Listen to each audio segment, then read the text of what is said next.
दोस्तों, पानी के अंदर किसी भी इंसान के लिए 5 मिनट तक भी सरवाइव करना काफी मुश्किल है। जब डाइवर्स या मरीन फोटोग्राफर्स समंदर की गहराई में जाते हैं, तब वे अपने साथ ऑक्सीजन टैंक लेकर जाते हैं। ऑक्सीजन टैंक के अलावा उनके पास स्पेशल कॉस्ट्यूम भी होता है। इन सब के बावजूद वे कुछ घंटे ही समंदर की गहराई में बिता पाते हैं। लेकिन आज हम आपको जिस इंसान से मिलवाने वाले हैं, उस इंसान ने बिना किसी ऑक्सीजन टैंक के सिर्फ एक अंडरवियर में ही समंदर की गहराई में 60 घंटे बिता दिए। आपके लिए शायद इस पर यकीन करना मुश्किल होगा कि 60 घंटे समंदर की गहराई में बिना किसी ऑक्सीजन टैंक के कोई कैसे जीवित रह सकता है।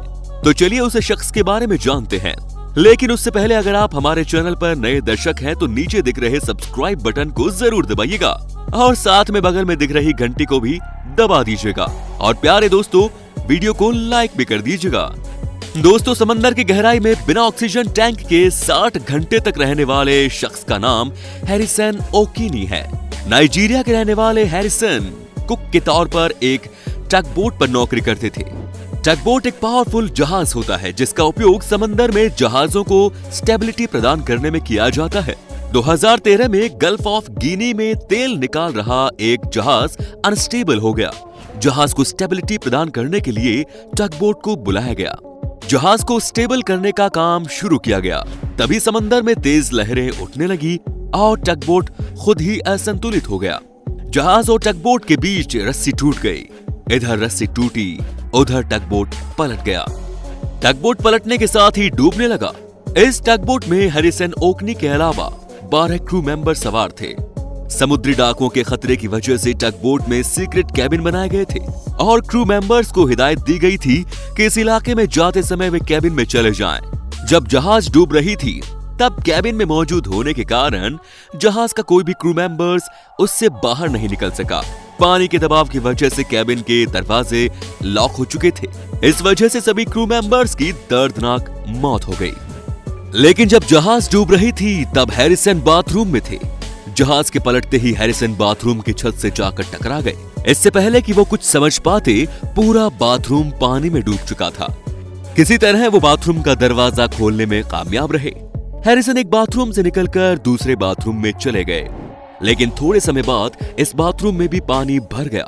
हैरिसन की खुशकिस्मती थी कि दूसरे बाथरूम से इंजीनियरिंग ऑफिस का दरवाजा खुला हुआ था। इस ऑफिस में 4 फीट का एक एयर पॉकेट मौजूद था। इस जगह पर इतना ऑक्सीजन मौजूद था कि एक इंसान 60 घंटे तक जीवित रह सकता है।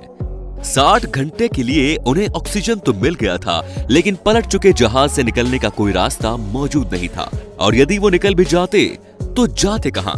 इस वजह से उन्होंने उस रूम में ही रहने का फैसला किया। उस रूम में भी काफी मात्रा में पानी था।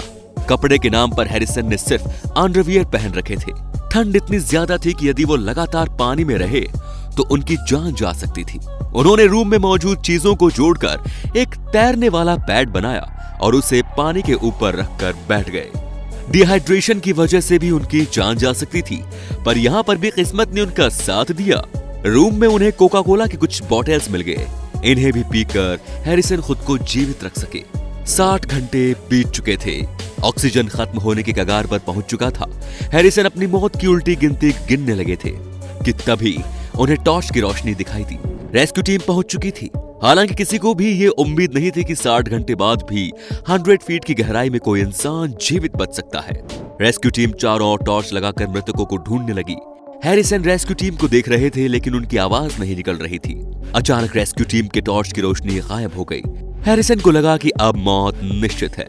उन्होंने हार मान ली और रोना शुरू कर दिया। तभी थोड़े समय बाद ही उन्हें एक टॉर्च की रोशनी दिखाई दी।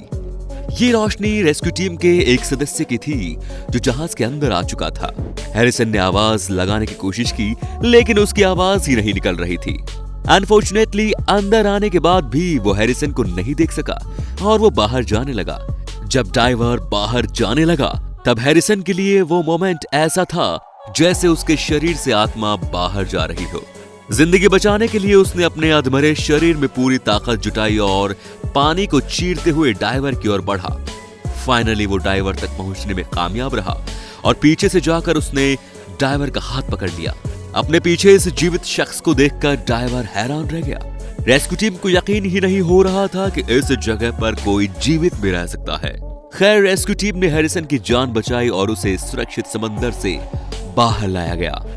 समंदर से निकाले जाने के बाद उसे कुछ दिन हॉस्पिटल में बिताने पड़े। इस घटना का हैरिसन की जिंदगी पर काफी गहरा असर हुआ और दोबारा कभी वो समंदर में जाने के लिए तैयार नहीं हुआ। तो दोस्तों, आप हमारी ये रोचक वीडियो किस राज्य, किस जिले या फिर किस गांव से देख रहे हैं, जल्दी से कमेंट करके बताइए। और हैरिसन के संघर्ष की कहानी आपको कैसे लगी, ये भी कमेंट में जरूर बताएं। वीडियो अच्छी लगी तो लाइक कीजिए और चैनल को सब्सक्राइब करना बिल्कुल ना भूलें। धन्यवाद।